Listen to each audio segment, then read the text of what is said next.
Hello dear students, मैं हूं मिथिलेश कुमार और आप सभी लोगों का स्वागत करता हूं उदित फार्मेसी के ऑनलाइन लर्निंग प्लेटफॉर्म पर। कैसे हैं आप सभी लोग? आशा करता हूं अच्छे होंगे, स्वस्थ होंगे और मस्त होंगे। फार्माकोथेरेपेटिक्स का टॉप 20 सीरीज़ का पार्ट 4 हम लोग अभी कंटिन्यू करने वाले हैं। पार्ट 4 में हम लोग क्वेश्चन नंबर 3 का जो आधा पार्ट बचा हुआ था उसी को कवर करेंगे, ठीक है। हाँ, क्वेश्चन नंबर 3 क्या पढ़ रहे थे सर? तो क्वेश्चन नंबर 3 है right definition aetiopathogenesis, clinical manifestation, non pharmacological and pharmacological management लिखना था दो डिजीज़ का, हाइपरटेंशन और कंजेस्टिव हार्ट फेलियर का। ये दोनों ऐसे टॉपिक हैं कि कोई ना कोई एक पक्का कंफर्म आएगा, है ना। अब चाहे आपके एग्जाम में हाइपरटेंशन आ जाए या हार्ट फेलियर आ जाए, आएगा, है ना। आएगा मतलब मैंने कह दिया आएगा तो मतलब आएगा, इसलिए आपको ध्यान रखना है। हाइपरटेंशन हमने पूरा पढ़ लिया था। कितने लोग हाइपरटेंशन अच्छे से पढ़ चुके हैं, पिछले क्लासेस में रिवीजन कर चुके हैं? एक बार कमेंट में दिल बना दीजिएगा। चलिए भाई फटाफट बताइए। देन आज हम लोग कंजेस्टिव हार्ट फेलियर, ये दूसरी डिजीज को पढ़ेंगे अच्छे से, कंजेस्टिव हार्ट फेलियर। चलिए, अर्पिता जी, चित्रा जी, आदित्य सोनी, साक्षी, बहुत बढ़िया बहुत बढ़िया, बहुत सारे बच्चों ने रिवीजन किया है। Revision much more important. मैं ये नहीं कहता हूँ कि आप रट के आओ, बस रीडिंग करके आओ, बस रीडिंग करके आओ, काम हो जाएगा। चलो, तो आज हम लोग कंजेस्टिव हार्ट फेलियर पढ़ रहे हैं। अच्छा, कंजेस्टिव हार्ट फेलियर CHF, इसको शॉर्टकट में क्या कहा जाता है पता है? CHF, congestive heart failure. CHF मतलब क्या होता है? Congestive heart failure. इसको शॉर्टकट में एक बार पूछा गया था, CHF स्टैंड्स फॉर, CHF का फुल फॉर्म क्या होता है? तो कंजेस्टिव हार्ट फेलियर। इसी को सिंपली आप कह सकते हो हार्ट फेल, इसी को कहते हैं हार्ट फेलियर, है ना। इसी बीमारी को हार्ट फेलियर यानी हिंदी में हृदय विफलता, यानी कि आपका शरीर, आपका जो हार्ट है वो फेल हो गया। अच्छा, ये हार्ट फेलियर होता क्या है ना। हाँ, तो एक बेसिक सा डाउट रहता है बच्चों के मन में, जितने भी स्टूडेंट्स हैं, हार्ट अटैक और हार्ट फेलियर में अंतर क्या है सर? देखो भाई, हार्ट अटैक और हार्ट फेलियर दोनों में बहुत बड़ा अंतर है। क्या बेसिक अंतर है? हार्ट अटैक एक इमरजेंसी सिचुएशन है। हार्ट अटैक अगर किसी इंसान को आएगा तो तुरंत से इंसान मर भी सकता है, अगर मतलब लीथल होता है, जानलेवा होता है। लेकिन हार्ट फेलियर ऐसा नहीं होता। एक्चुअली आप समझ जाओगे कि होता क्या है तो आपको भी फील हो जाएगा। हार्ट अटैक में अचानक से किसी कारणवश हार्ट बीट करना बंद कर देता है, हार्ट पूरी तरीके से बीट करना बंद कर देता है ना। जिससे क्या हो जाता है कि आपके जब हार्ट में, और या तो कोई भी कारण हो सकता है, जैसे मान लो कोरोनरी आर्टरी में पूरी तरीके से ब्लॉकेज हो गए, मतलब यहाँ पर ओवरऑल क्या होता है, हार्ट अटैक में heart stops beating, heart beat करना स्टॉप कर देता है। अगर उसी सिचुएशन में बहुत जल्दी CPR वगैरह दे करके तुरंत से उसको रिवाइव कर लिए और तुरंत से इमरजेंसी में दवा के पास लेके, डॉक्टर के पास लेके चले गए, तब तो पेशेंट शायद बच जाए, अदरवाइज हार्ट अटैक में बहुत कम चांसेस होते हैं बचने के। लेकिन हार्ट फेलियर ऐसा नहीं है। हार्ट फेलियर एक क्रोनिक कंडीशन है। क्रोनिक यानी हार्ट फेलियर में होता क्या है, हार्ट फेल करना, वो हार्ट अटैक आना, हार्ट पर अटैक आया, जैसे कैसे मान लो कहीं पे अटैक हुआ, बुम बुम बुम बुम, गोली बंदूक चलने लग गया, बचना मुश्किल है, अचानक हार्ट फेलियर होना, हार्ट फेल हो गया। हार्ट का काम क्या होता है सर? हार्ट का काम होता है दिल धड़कना, है ना, हार्ट बीट करना, कॉन्ट्रैक्ट रिलैक्स। अच्छा, क्यों करता है कॉन्ट्रैक्ट रिलैक्स? ब्लड को पंप करने के लिए। किस चीज़ के लिए? ब्लड को पंप करने के लिए। अच्छा, जब ब्लड को पंप करना हार्ट का मेन काम है, और उसी के लिए तो यही, इसीलिए तो धक धक धक धक करता है ना कॉन्ट्रैक्ट रिलैक्स, ताकि ब्लड को पंप करे। लेकिन ये एक हेल्दी हार्ट, यानी जब अच्छा हार्ट रहता है तो अच्छे से कर पाता है। लेकिन अगर हार्ट फेलियर हो गया, हार्ट फेलियर के कंडीशन में हार्ट हो जाता है कमज़ोर, हार्ट अपना काम सही तरीके से नहीं कर पाता है। यानी जितना फोर्सफुली वो कॉन्ट्रैक्ट करता था, रिलैक्स होता था, कॉन्ट्रैक्ट करता था, रिलैक्स होता था, और उसका ब्लड पंप कर पाता था, उतना फोर्सफुली नहीं कर पा रहा है। समझ रहे बात को? यहाँ पर कोई इमरजेंसी सिचुएशन नहीं है। हाँ, हार्ट थोड़ा वीक हो गया है, हार्ट के मसल्स वीक हो गए हैं, जिस वजह से हार्ट प्रॉपरली बीट नहीं कर पा रहा है, प्रॉपरली ब्लड को पंप नहीं कर पा रहा है, बॉडी के रिक्वायरमेंट को थोड़ा फुलफिल नहीं कर पा रहा है। नो डाउट परेशानी होगी, लेकिन इंसान मर नहीं जाएगा, है ना। इस कभी सुनने नहीं हो, है ना, इसमें मर नहीं जाएगा आदमी। लेकिन हार्ट अटैक अलग चीज़ है। हार्ट फेलियर में हार्ट फेल कर जाता है, किस चीज़ में? अपना काम करने में, पूरी तरीके से नहीं, हार्ट कहीं ना कहीं कमज़ोर हो जाता है, वीक हो जाता है। इसमें कैसी दवाएं देते हैं सर? हम लोग ऐसी दवा देंगे जिससे कि हार्ट का जो कॉन्ट्रैक्शन रेट है, फोर्स ऑफ कॉन्ट्रैक्शन है, वो बढ़े, जिससे हार्ट की ताकत को बढ़ाए। कह सकते हो यहाँ पर हम लोग टोनिक देते हैं, जिसको कार्डियोटोनिक ड्रग कहते हैं, कार्डियोटोनिक, ताकि हार्ट मजबूत हो। तो हार्ट फेल्योर के लिए जो दवा इस्तेमाल होती है उस दवा का नाम होता है क्या, कार्डियोटोनिक। वैसे क्लास के ड्रग को क्या कहते हैं, कार्डियोटोनिक, आपने फर्स्ट ईयर में पढ़ा होगा। कार्डियोटोनिक ड्रग ऐसे ड्रग होते हैं जो हार्ट के मसल्स को मतलब पावर देता है, फोर्स देता है, मतलब स्ट्रेंथ देता है, जिससे वो फोर्सफुली कॉन्ट्रैक्ट कर पाए और पूरे बॉडी में ब्लड को पंप कर पाए।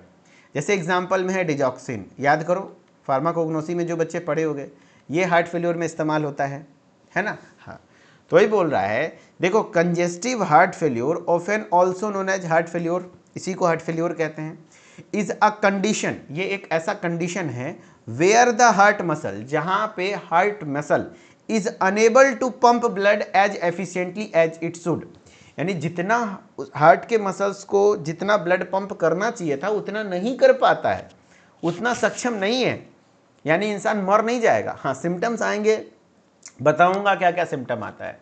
यानी कंजेस्टिव हार्ट फेल्योर में क्या है, ये हार्ट फेल्योर कहलाता है, एक ऐसा कंडीशन है जिसमें हार्ट मसल अनेबल हो जाता है, यानी सक्षम नहीं हो पाता है pump blood as efficiently as it should, यानी जितना एफिशिएंटली होना चाहिए था उतना नहीं होता है ना। हाँ, इससे क्या होता है, shortness of breath is frequently brought on this because blood frequently backs up and fluid can accumulate in the lungs. कहने का मतलब है यहाँ पे अगर जो प्रॉपरली हार्ट कॉन्ट्रैक्ट नहीं कर पाएगा तो ब्लड को फेंक नहीं पाएगा, ब्लड पंप नहीं कर पाएगा, इससे क्या होगा, जो ब्लड है वापस से लंग्स में चला जाएगा, वापस से लंग्स में चला जाएगा। और जब लंग्स में फ्लूइड एक्यूमुलेट होगा, जब लंग्स में फ्लूइड एक्यूमुलेट होगा तो उससे क्या होगा, शॉर्टनेस ऑफ ब्रीदिंग होगी, सांस फूलने लगेगा, सांस फूलने लगेगा। तो एक्चुअली ये आपका कंजेस्टिव हार्ट फेल्योर है, समझ में आ गया। हाँ, इसी को हिंदी में कहते हैं, देखो कंजेस्टिव हार्ट फेल्योर को हिंदी में कहते हैं, कंजेस्टिव हार्ट फेल्योर को सघन हृदय विकार। किसको, कितने लोग याद कर रहे हैं सघन हृदय विकार, बकवास। हिंदी का सहारा, कभी भी ऐसे शुद्ध हिंदी में आंसर लिखोगे नंबर कट जाएंगे, मैं पहले बता रहा हूँ। हाँ, हिंदी इसलिए दे रहा हूँ ताकि कुछ बच्चे बाद में मेरी बात, कहे हुए बात को भूल जाते हैं, समझाया हुआ पॉइंट भूल जाते हैं, तो एक बार हिंदी स्टेटमेंट पढ़ के उनको थोड़ा मदद मिल जाए। हाँ, मैं लिखना भी होगा तो at the end mix language में लिखना, मेन पॉइंट इंग्लिश में लिखना, और थोड़ा बहुत मतलब सेंटेंस बनाने के लिए आप हिंदी का सहायता ले सकते हो। कभी भी मत लिखना पूरी तरीके से शुद्ध हिंदी, ये इसलिए दिया जा रहा है आप लोगों को ताकि आप थोड़ा सा, हम लोग क्या कहते हैं इसको, थोड़ा आप घर पे जब पढ़ो तो हो सके भूल जाओ तो यहाँ से मदद मिल सके, ठीक है। देखो वही बोल रहा है कंजेस्टिव हार्ट फेल्योर, जिसे आम, जब इसमें क्या दिमाग लगाना, सघन हृदय विकार, मैंने बोला था ना हिंदी पे आओगे, हिंदी बहुत डिफिकल्ट होता है, लेकिन हम लोग जानते हैं कंजेस्टिव हार्ट फेल्योर की बात हो रही है यहाँ, जिसे आमतौर पर हृदय विफलता यानी हार्ट फेल्योर भी कहा जाता है। एक ऐसी स्थिति है जिसमें हृदय की मांसपेशियां रक्त को उतनी कुशलता से पंप नहीं कर पाती जितनी होनी चाहिए, समझ में आ गया है ना। हाँ, इसी स्थिति में अक्सर सांस लेने में भी कठिनाई होती है, जिसको शॉर्टनेस ऑफ ब्रीथ कहते हैं, क्योंकि रक्त अक्सर वापस लौटता है और फेफड़े में तरल पदार्थ फ्लूइड जमा हो जाता है, ठीक है। हाँ, अब देखो हार्ट फेल्योर के टाइप हैं। अब हार्ट फेल्योर में देखो, हार्ट में चैम्बर्स हैं भाई, हार्ट में चैम्बर्स हैं। हाँ यस सर, हार्ट में चैम्बर्स हैं। हार्ट के कितने चैम्बर होते हैं, 4 चैम्बर हैं, है ना। आपको हिंदी बस सहायता के लिए दिया गया है, हिंदी में पढ़ना नहीं है, मेनली इंग्लिश में ही पढ़ना है। चलो, हार्ट के 4 चैम्बर हैं। अगर मान लो, हो सकता है पूरा हार्ट एक साथ में खराब नहीं हो जाता है, हो सकता है हार्ट का कोई हिस्सा, जैसे ज़्यादातर लेफ्ट साइडेड हार्ट फेल्योर, यानी कि लेफ्ट साइड में हार्ट फेल्योर हो जाए। जैसे ये देखो आपका इधर क्या है, राइट साइड है, इधर लेफ्ट साइड है, तो लेफ्ट साइड में हार्ट फेल्योर हो जाए। तो कई बार ऐसा होता है कि राइट साइड का हार्ट थोड़ा फेल्योर हो जाए, है ना। तो एक्चुअली आपके हार्ट फेल्योर के मेनली क्या है, देखो एक होता है लेफ्ट साइडेड हार्ट फेल्योर, एक होता है राइट साइडेड हार्ट फेल्योर, और एक होता है systolic heart failure, also called heart failure with reduced ejection fraction, and एक होता है heart failure with preserved ejection fraction. Mainly आपको 2 याद रखना है, मेनली 2, अगर आप एग्जाम में 2 भी लिख दोगे तो काम चल जाएगा, है ना। Left sided heart failure, right sided heart failure, इतना लिख सकते हो कि नहीं लिख सकते हो। हाँ बहुत बढ़िया, लेफ्ट साइडेड हार्ट फेल्योर। और सौरभ कनौजिया सर, आज फार्माकोलॉजी का 6th सेशनल था, मेरा 12th का and general anaesthesia diabetics hypertension का क्लासिफिकेशन आया था। और सौरभ कनौजिया जी याद कीजिए, अगर आप मेरे लेक्चर को देखते होगे तो मैंने टॉप 10 फार्माकोलॉजी के क्लासिफिकेशन में इस तीनों को रखा हूँ, डायूरेटिक्स को भी रखा हूँ, जनरल एनेस्थेटिक्स को भी रखा हूँ, हाइपरटेंशन को भी रखा हूँ। रखा था कि नहीं रखा था, बोलो। आज दिल की बात बोल दो सौरभ भाई, आपको बहुत हमसे गीला सीखवा रहता है, सबसे ज़्यादा शिकायत मेरा सौरभ भाई करता है, जो बात है हम इस चीज़ को नोटिस किए है ना। मैंने तीनों को टॉप 10 में रखा था। जब आपके सेशनल में उससे बाहर नहीं जा पा रहा है जितना हम बोल दे रहे हैं, तो फिर बोर्ड में बाहर चल जाएगा। क्वेश्चन क्या मंगल से आएगा, मंगल से आएगा, फिर भी लड़ा देंगे, इतना कॉन्फिडेंस रखते हैं। आप बेस्ट माइंड से पढ़ रहे हो, याद रखना। बीटी यूपी के खास करके पढ़ चुके हैं, उसके चिट्टा पुर्जा को जानते हैं वो क्या सोच सकता है, ठीक है। और कभी भी हम अपने बच्चों को इन्हें की थोड़ा सा खुश करने के लिए तनी को पढ़ा दिए निकल गए, नहीं। ऑलवेज कंटेंट उस हिसाब से देते हैं जितना उसको एग्जैक्टली जरूरत है, ठीक है। हाँ चलो ध्यान से सुनना। लेफ्ट साइडेड हार्ट फेल्योर, देखो लेफ्ट साइडेड में अगर हार्ट फेल्योर हुआ तो इसका ट्रिक है, पता है कहाँ। लेफ्ट साइडेड में अगर हार्ट फेल्योर हुआ तो L for left, L for lungs. L से क्या होता है, लंग्स। याद रखना, लेफ्ट साइड अगर हार्ट फेल्योर होता है तो लंग्स में फ्लूइड भर जाता है, लंग कंजेशन उसको कहते हैं। फ्लूइड में backup in the lungs, fluid क्या होगा, लंग्स में भरने लग जाएगा, कॉजिंग शॉर्टनेस ऑफ ब्रीथ, जिसमें आपको सांस लेने में तकलीफ होगी, बार बार सांस लेने में कठिनाई होगी, ठीक है। क्योंकि लंग्स में पानी भर चुका है, लंग्स में फ्लूइड आ चुका है। कब, left, L for left, L for lungs, याद रखना। राइट साइडेड हार्ट फेल्योर में क्या होगा सर, तो फ्लूइड यहां पर में बैकअप इनटू द एब्डोमेन।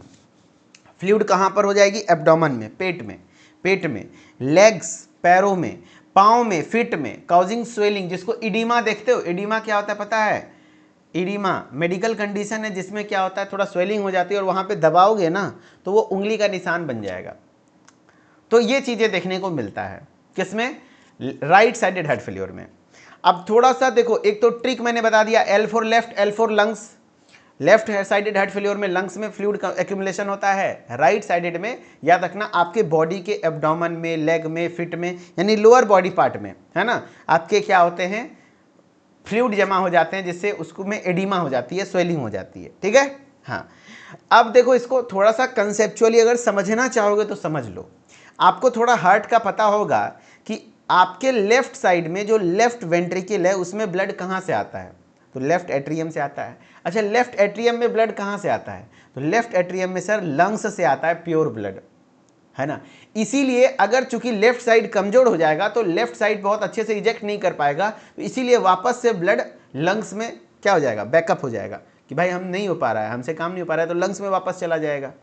इसीलिए लंग्स में फ्लूइड एक्यूमुलेट होता है। जबकि राइट साइड में ब्लड कहाँ से आता है, तो राइट वेंट्रिकल में ब्लड राइट एट्रियम से। राइट एट्रियम में कहाँ से आता है, तो आपके बॉडी के लोअर पार्ट से, याद करो, inferior superior vena cava, inferior vena cava, है ना, जिसमें आपके बॉडी के एब्डोमेन से, पेट से, लेग से, फिट से सब जाकर के पहुंचता है। तो अगर राइट साइडेड फेल्योर हो गया तो राइट साइडेड फ्लूइड सही से नहीं फेंक पाएगा, पंप नहीं कर पाएगा, तो राइट साइड वाला में जहां से ब्लड आ रहा है वहीं पे चले जाएगा वापस से, है ना, जिससे वहां पे एक्यूमुलेट हो जाएगा। तो मैंने लॉजिक भी बता दिया, ट्रिक भी बता दिया। अब मेरे ख्याल से आप लोगों को ठीक है। चलो भाई अभी ध्यान देख लो यार। हाँ इधर देखो, मैंने बताया हृदय विफलता के प्रकार, एक तरफ बाएं तरफ की, मैं बताया ना 2 तरीके का पढ़ के जाओ, आपके एग्जाम में इससे ज़्यादा नहीं बाहर आ जाएगा, पूछेगा बस जाओ। बाएं तरफ की हृदय विफलता यानी left sided heart failure, left sided कहाँ पर फ्लूइड एक्यूमुलेट होगा, करण भाई बताना, है ना, बताओ भाई। बाएं तरफ की हृदय विफलता यानी लेफ्ट साइडेड में फेफड़े में, लंग्स में फ्लूइड जमा हो जाता है, जिससे सांस फूलने होता है, जिससे सांस फूलना होता है, शॉर्टनेस ऑफ ब्रीथ। दाएं तरफ की हृदय विफलता यानी राइट साइडेड हार्ट फेल्योर में तरल पदार्थ पेट, पैर, पंजों में जमा हो सकता है, जिससे सूजन हो सकती है, जिसको एडिमा कहते हैं। और आपको नहीं याद रखना है, चलेगा काम, 2 टाइप लिख दोगे काम चलेगा, ये सब चीज आप छोड़ सकते हो। चलो अब इसके कारण, ईटियोलॉजी मतलब क्या होता है सर, कारण। ईटियोलॉजी का मतलब क्या होता है सर, कारण।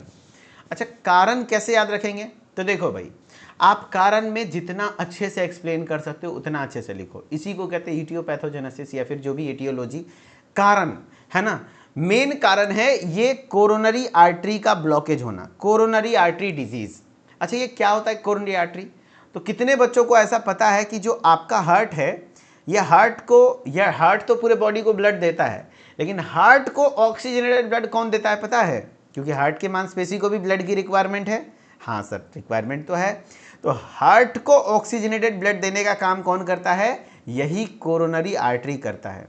और अगर सोच लो हार्ट के मसल्स को ऑक्सीजन चाहिए, वो भी काम कर, ऐसा नहीं कि उसमें ब्लड है तो वहीं से चूस लेता हो ऑक्सीजन, ऐसा नहीं है, उसको भी एक अलग से कोरोनरी आर्टरी के द्वारा चाहिए होता है। लेकिन अगर मान लो कोरोनरी आर्टरी में डिजीज हो जाए, यानी यहाँ ब्लॉकेज हो जाए, पूरी तरीके से ब्लॉक नहीं हो लेकिन कहीं ना कहीं यहाँ पे कोलेस्ट्रॉल जम जाए।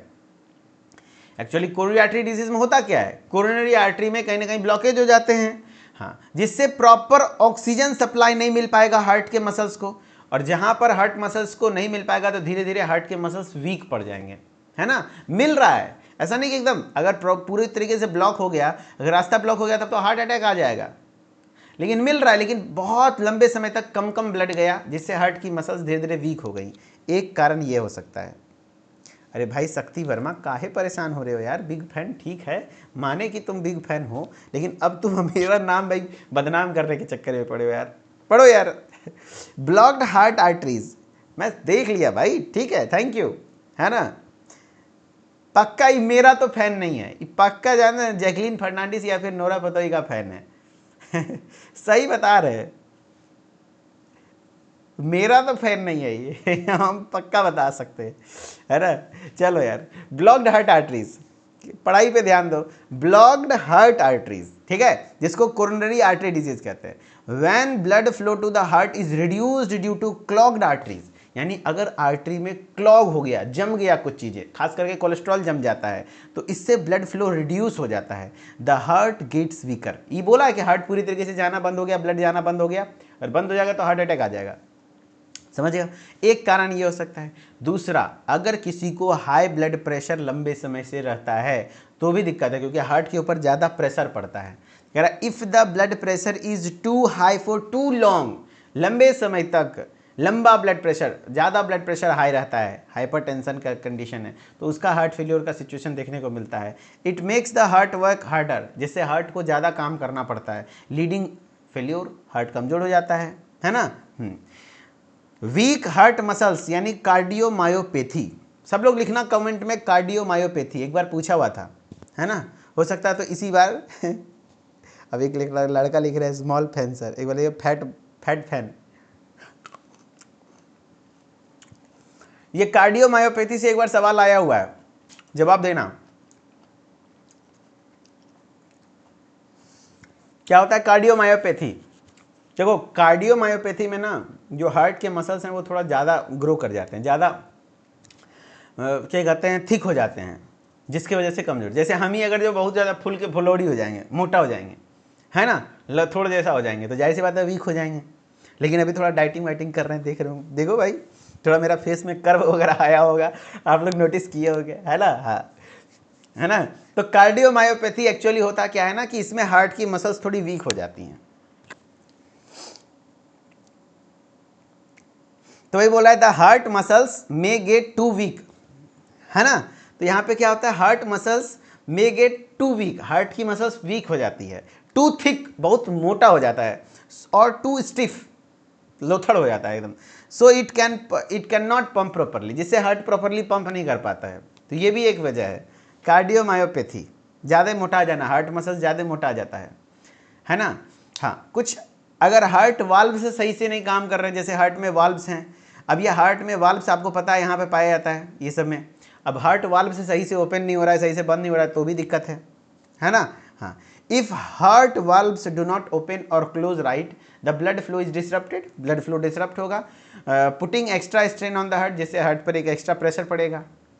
इरेगुलर हार्ट बीट यानी arrhythmia, if the heartbeat too fast, अगर मान लो किसी का हार्ट बीट कभी बहुत तेज हो जा रहा है, कभी बहुत स्लो हो जा रहा है, अनइवनली, तो इसके it can not pump blood efficiently, जिससे ब्लड पंप नहीं कर पाएगा, ब्लड नहीं सही से पंप कर पाएगा, समझ रहे हो। तो देखो क्या क्या कारण है।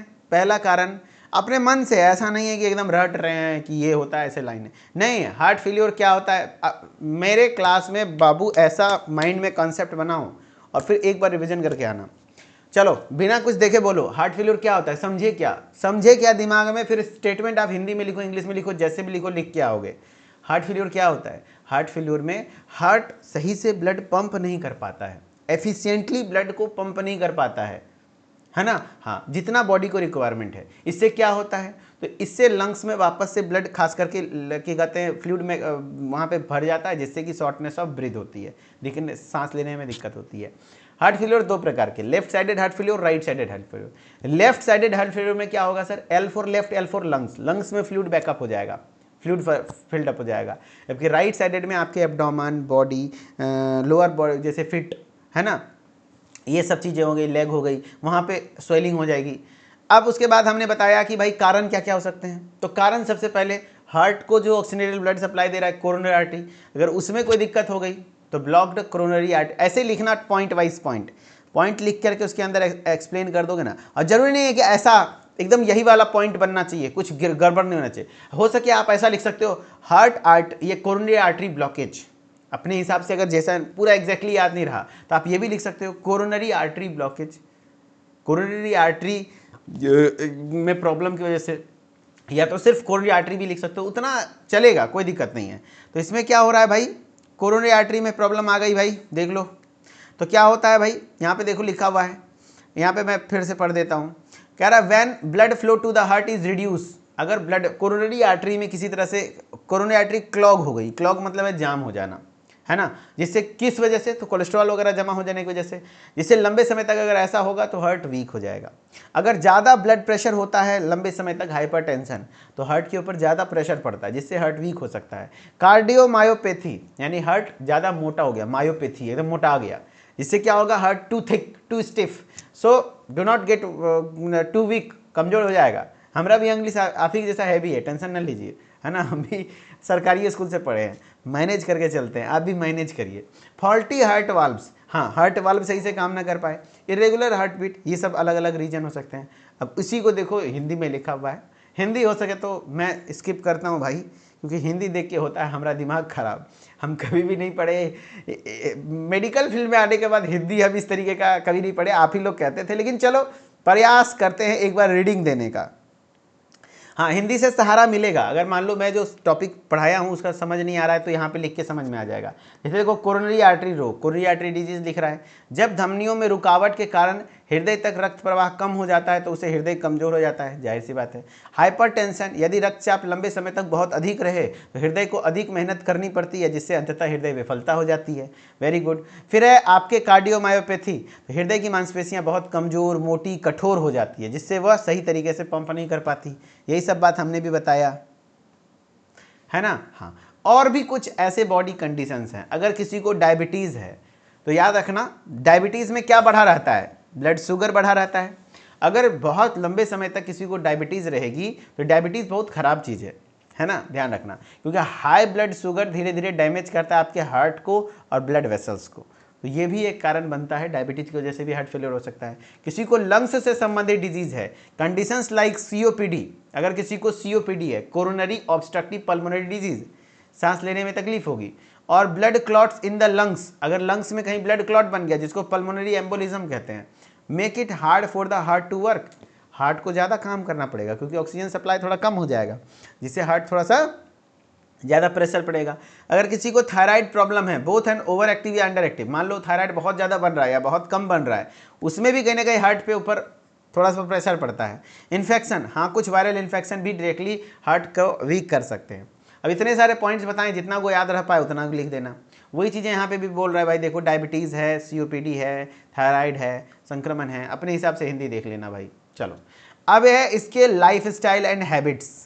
कहने का मतलब है कि कुछ आपके लाइफ स्टाइल और हैबिट की वजह से भी हार्ट फेलियर हो सकते हैं। क्या क्या हो सकते हैं, जैसे एक्सेस अल्कोहल या ड्रग यूज करना, बहुत ज़्यादा अल्कोहल, एकदम पी के टुन रहते तो हो सकता है। This can damage the heart over time, ऐसा नहीं कि एक दिन पी के टुन हो गए तो हो जाएगा नहीं, लेकिन लंबे समय तक अगर पी के टुन रहने का आदत है तो दिक्कत हो सकती है ना। ओबेसिटी मतलब क्या है, being overweight makes the heart work harder. Obesity यानी मोटापा, मोटापा की वजह से आपको, ओवरवेट की वजह से हार्ट को ज़्यादा वर्क करना पड़ता है, इसीलिए वेट मैनेजमेंट, है ना। हाँ, वजन को थोड़ा सा मैनेज करना पड़ेगा। Poor diet and lack of exercise, है ना। Poor diet and lack of exercise, अगर डाइट बहुत ख़राब है और उसके साथ एक्सरसाइज नहीं कर रहे हैं, तो this leads to condition like high cholesterol, cholesterol ज़्यादा होगा, हाइपरटेंशन होगा, जिससे आपके हार्ट को हार्म पहुँचेगा, है ना। यही चीज़ें हिंदी में लिखी है, अपने हिसाब से पढ़ लेना भाई, है ना।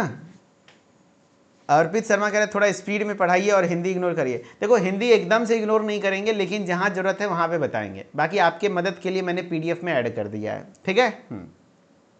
क्योंकि शुद्ध हिंदी के चक्कर में आप भी समझ चुके होंगे बहुत डिफिकल्ट होता है मेडिकल साइंस इन द शुद्ध हिंदी, है ना। क्लिनिकल मैनिफेस्टेशन ऑफ CHF, डिस्पिनिया, डिस्पिनिया जिसमें शॉर्टनेस ऑफ ब्रीथ, सांस फूलना एक सिम्टम है। फिर चेस्ट पेन, सीने में दर्द होना। वेट गेन, शरीर का वजन बढ़ना पानी रुकने के कारण, क्योंकि पानी शरीर फूला हुआ लगेगा, स्वेलिंग हो जाएगी तो। नोजिया और लॉस ऑफ एपेटाइट, हाँ उल्टी जैसा महसूस होना और भूख कम लगना। फिर है फटीगनेस एंड वीकनेस, थकान और कमजोरी महसूस होना। कंसंट्रेशन प्रॉब्लम, ध्यान केंद्रित एक जगह पे नहीं होगी। एक्सरसाइज एबिलिटी हैम्पर्ड, यानी हल्का व्यायाम या फिर कम करने की क्षमता हो जाना, यानी यदि सही से आप एक्सरसाइज वगैरह नहीं कर पाओगे, है ना, ये सब होता है। शिवम कश्यप जी, सेकेंड ईयर की बुक में अभी टाइम लगेगा, मैं पहले बता रहा हूँ, सेकेंड ईयर के बुक को जो ऑर्डर किए हैं जस्ट पेशेंस रखिए, बुक अभी डिस्पैच होने में टाइम लगेगी, 2-4 दिन हो सके तो और टाइम लग जाए, है ना। इसीलिए मैं कभी भी अभी बच्चों को कह ही नहीं रहा हूँ कि आप सेकेंड ईयर का बुक ऑर्डर करो, पीडीएफ मिल गया ना पूरा बुक का, पढ़ो अभी उससे। स्वेलिंग इन एब्डोमेन, पूछो ऐसा क्यों, क्योंकि सेकेंड ईयर के बुक में थोड़ा सा ज़्यादा बुक है, उसकी प्रिंटिंग में थोड़ा टाइम ज़्यादा लग रहा है। प्रिंटिंग वाला हम लोग को धोखा दे दिया, प्रिंटिंग वाले ने हमें धोखा दे दिया, उन्होंने बोला 1 अप्रैल तक हम दे देंगे, अभी तक उन्होंने नहीं दिया, है ना। मैं बात कर लूँगा अभी हमारे बुक डिपार्टमेंट के हेड से कि भाई कहाँ तक क्या सिचुएशन है, तो बताऊँगा, आप लोग परेशान मत हो, बुक जाएगी। स्वेलिंग इन एब्डोमेन, पेट में सूजन, एसाइटिस होना, ठीक है। देखो एब्डोमेन में स्वेलिंग वगैरह होना। Increased frequency and need of urination during night, रात में बार बार पेशाब की आवश्यकता होना, जिसको नॉक्ट्यूरिया कहते हैं, ये भी है आपका हार्ट फेलियर का season. Swelling in ankles, legs, fits, यानी टखनों, पैरों और पंजों में थोड़ा सूजन यानी एडिमा जैसा लगना। इरेगुलर हार्ट बीट यानी पाल्पिटेशन, अनियमित दिल धड़कना और दिल की धड़कन महसूस होना, ऐसा लगता है देखने को। तो ये सब आपके कहीं ना कहीं सिम्टम्स थे किसके, हार्ट फेलियर के, ठीक है।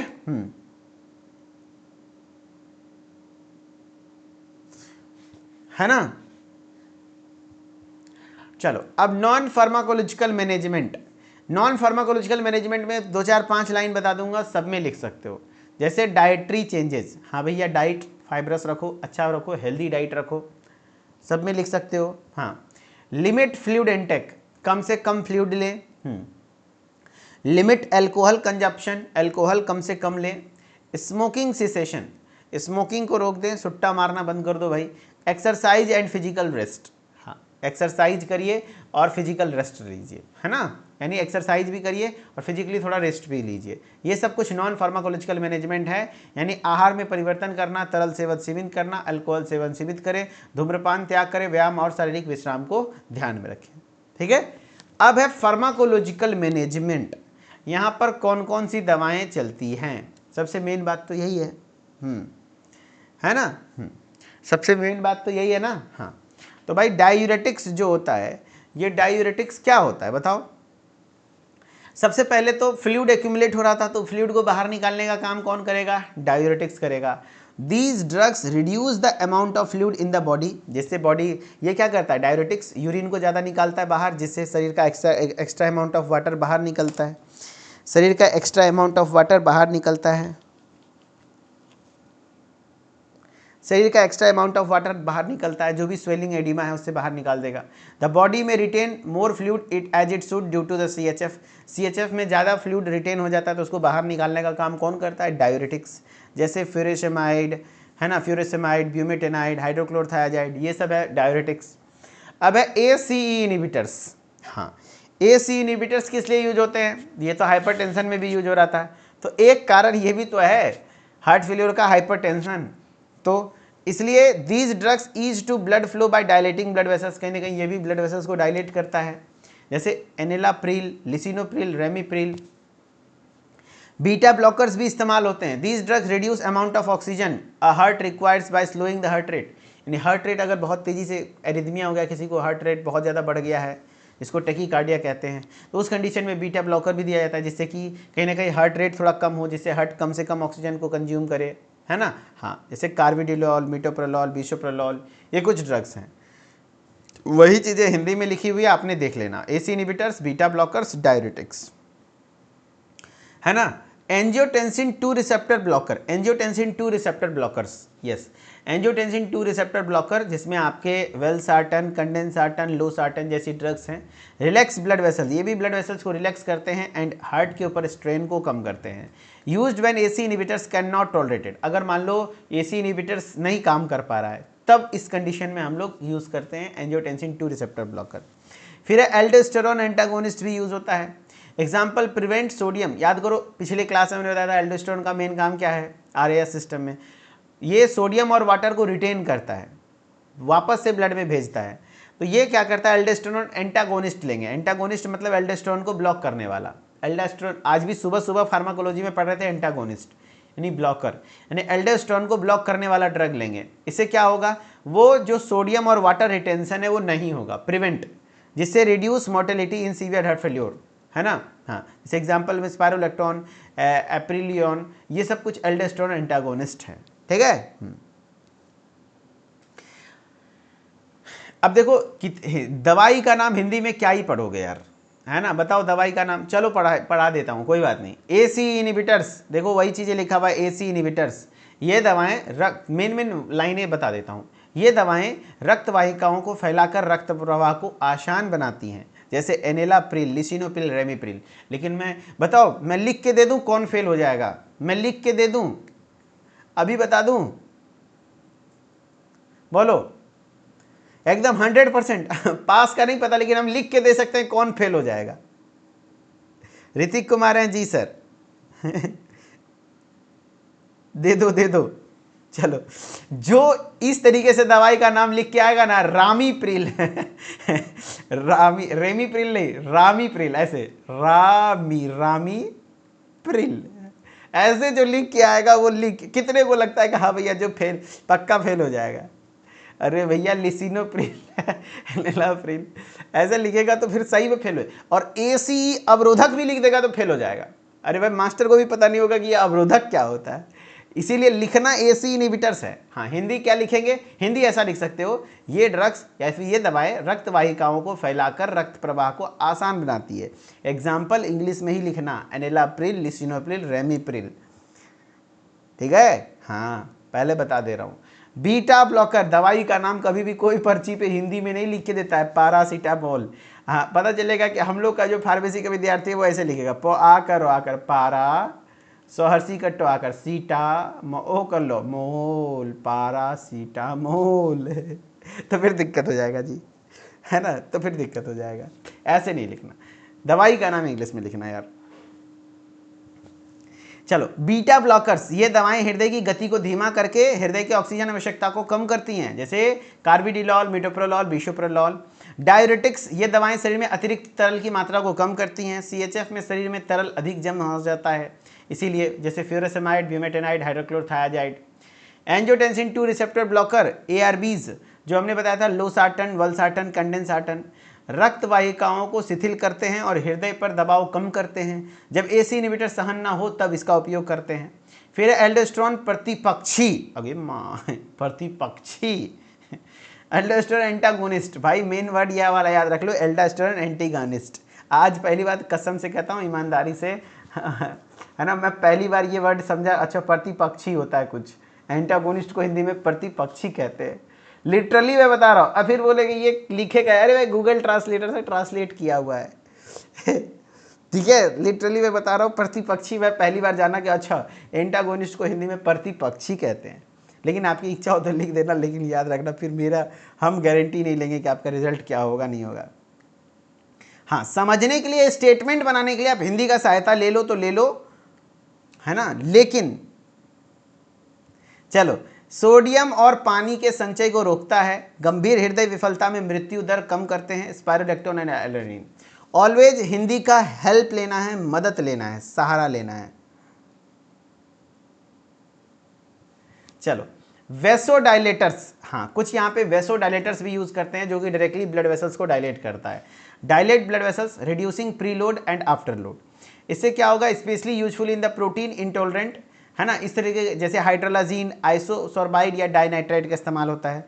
उसी को हिंदी में यहाँ देखो लिखा हुआ है, उसी को हिंदी में लिखा हुआ है, वैसोडाइलेटर्स रक्त वाहिकाओं को फैलाते हैं जिससे प्रीलोड और आफ्टर लोड कम होता है। एसी इनिबिटर्स ARB असहनीय रोगों में विशेष उपयोगी होते हैं, जैसे हाइड्रोलाजीन, आइसोसोर्बाइड, डाइनाइट्रेट वगैरह इस्तेमाल होते हैं। ठीक है, चलो ये हो गया कंप्लीटली कंजेस्टिव हार्ट फेल्योर खत्म। अब चलो कुछ क्वेश्चन है भाई, क्वेश्चन करके दिखाओ तब समझेंगे, ऐसे नहीं मानेंगे कि आपको समझ में आ गया। चलो भाई क्वेश्चन करके दिखाओ, ये क्वेश्चन करके दिखाओ तब। हाँ सर वो, हाँ सर वही जो नहीं समझ में आए बस थोड़ा देख लेते हैं हिंदी, इसको समझ में आ जाए। हाँ, हिंदी का सहायता बस इसलिए लेना है कि जो पार्ट नहीं समझ में आ रहा है, मान लो मेरा बोला हुआ बात भूल गए, है ना, तो हिंदी का सहायता लेके समझ जाओ।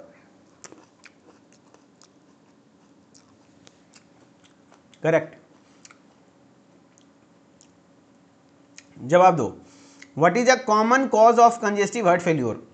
Coronary heart disease, sorry artery disease, asthma, kidney stone, migraine. मेरे ख्याल से सारे बच्चे आंसर कर रहे होंगे। एम चाप के दो answer. Answer A, coronary artery disease. बहुत बढ़िया, खतरनाक। अगला सवाल का जवाब दो तो। What is the another name, another term for congestive heart failure? Congestive heart failure यानी CHF के लिए अनदर टर्म क्या यूज होता है? क्या इसको हार्ट अटैक कहते हैं, हार्ट फेल्योर कहते हैं, रिदमिया कहते हैं, कार्डियोमायोपैथी कहते हैं?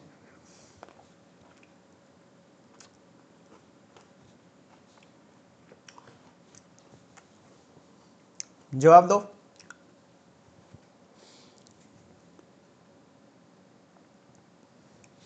आंसर आ रहा है बी, हार्ट फेल्योर। एक्चुअली मैं बीच बीच में कुछ खा रहा हूं, इसके पीछे रीजन है भाई, है ना, क्योंकि मुझे बोलते बोलते जो वॉमिटिंग वाली फीलिंग आ रही थी कुछ दिन पहले, उसकी वजह से, वो इस वजह से क्योंकि माउथ ड्राई हो जा रहा था, मुंह सूख जा रहा था, तो डॉक्टर ने सजेस्ट किया भाई खाते खाते कुछ ना कुछ, मतलब हर 10-15 मिनट में कुछ एक दाना खा लीजिए, जिससे माउथ में सलाइवा बनता रहेगा, तो आपका वो नौजिया वाली फीलिंग नहीं आएगी, और वाकई इफेक्टिव है। इसलिए मैं अपने कटोरी में यहाँ पे कुछ थोड़ा सा अंगूर वगैरह रखा हूँ, माफ़ करना यार क्लास डिस्टर्ब हो रहा हो तो, ठीक है, लेकिन क्लास रुकनी नहीं चाहिए भाई। What happens to the heart muscle in the congestive heart failure? क्या होता है हार्ट मसल्स के साथ? पंप्स ब्लड टू फास्ट, क्या हार्ट फेल्योर में बहुत तेजी से ब्लड पंप करने लगता है? स्टॉप पंपिंग ब्लड, क्या पूरी तरह से ब्लड का पंप करना ही बंद कर देता है? या become unable blood pump efficiently, या बिकम्स इन्फ्लेम्ड? जवाब दो। Answer C, correct, becomes unable to pump blood efficiently, यानी पूरी जितना, मतलब ऐसा नहीं कि ब्लड बहुत तेजी से होना है या फिर एकदम बंद, जितना होना चाहिए उतना नहीं हो पाता, एफिशिएंटली नहीं हो पाता।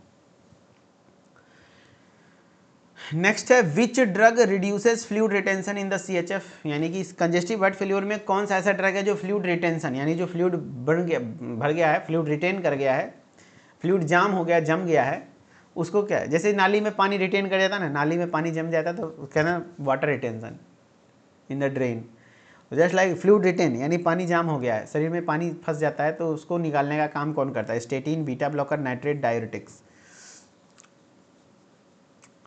ये सब सवाल ओंघी में भी पूछेंगे तो जवाब सही आना चाहिए कि डायूरेटिक्स, बिल्कुल। That's all. आज का क्लास बस यहीं तक है, क्वेश्चन नंबर 3 तक हम लोग पढ़ पाए हैं अच्छे से। And thank you so much इतना सारा प्यार सपोर्ट के लिए, आपके बहुत सारे मैसेजेस आए पिछले 1-2 दिन में, and thank you so much, मुझे बहुत अच्छा लगा आप लोग इतना केयर करते हो मेरा, थैंक यू। उम्मीदतः बस विश्वास बनाए रखिए, आपको बिल्कुल घबराना नहीं पड़ेगा, जो दे रहा हूँ बस इसको पढ़ते चलिए, जितना पढ़ा रहा हूँ उतना पढ़ते चलिए, कोई विषय में कुछ भी एक्स्ट्रा मत करिए, सबसे बेस्ट जगह पे हो आप, सबसे बेस्ट चीज़ें पढ़ रहे हो, एंड बस आप भी बेस्ट हो जाओगे अगर पढ़ लोगे तो।